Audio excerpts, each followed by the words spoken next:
Welcome to the Savvy Event Planner Podcast, where insightful tips, strategies, tactics, and case studies can help inspire you to engage guests and create successful events.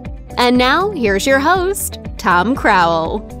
Hi, and welcome to episode 13 of the Savvy Event Planner Podcast. Today, I've got a great guest. His name is David Spark, and David wrote a book called 3 Feet from 7 Figures, One-on-One Engagement Techniques to Qualify More Leads at Trade Shows.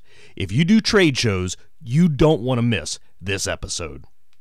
There is no question there is a need for people to behave better in trade show booths. There's no question in my mind about this because I see this behavior rampant. In fact, just prior to this podcast, I was going through a lot of video that we had shot at the VM World Conference where we just caught all this rampant bad behavior on camera. And, I videotaped it all. I'm going to make something out of it. But what I also know is while I'm clear that there's a need for it, there's no demand. Nobody says, I'm behaving badly in a trade show booth. Please help me. People just don't do that because they think they're behaving normally. And here's the part that's kind of odd is that, in a normal day, we talk to our coworkers, we look at our phone, we check our phone, we work on our computer, we eat at our desk sometimes. That behavior, everything I just described to you, is horribly bad at a trade show. Like, god-awful bad. Because the booth itself is like a stage. I mean, you've performed at trade shows. You're a corporate entertainer yourself. You are literally on stage the entire time that booth is open. So when people walking by see something they don't like in the booth, they sort of, there's a subtext to it. There's something they're thinking as they see it, as they walk by. And look, they're not looking at your booth design first. They're looking at your behavior first. And that's the thing that we wanted to sort of bring to light and hopefully create a demand for the need to be trained at a trade show. Okay. So many people are focused on the booth. It's got to look just right. We got to have the display. We've got to have the presentation videos. Why do they focus on that instead of the training? Well, first of all, I go back to the thing is there's no demand for it. People don't think they have a problem. And the other thing is that's something very mechanical that you can fix. Once you start saying to a VP of sales, we need to train you how to behave in a booth, the guy's going to look at you so incredibly insulted. He goes, what I do is I talk to people all day. That's what I do. What do you do? What can you tell me that I don't already know?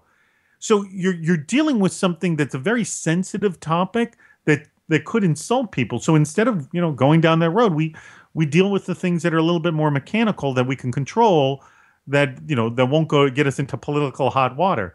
And then once we get to the event, instead of fixing things, we just got to go, well, we spent the money, we did it, whatever happens kind of a thing.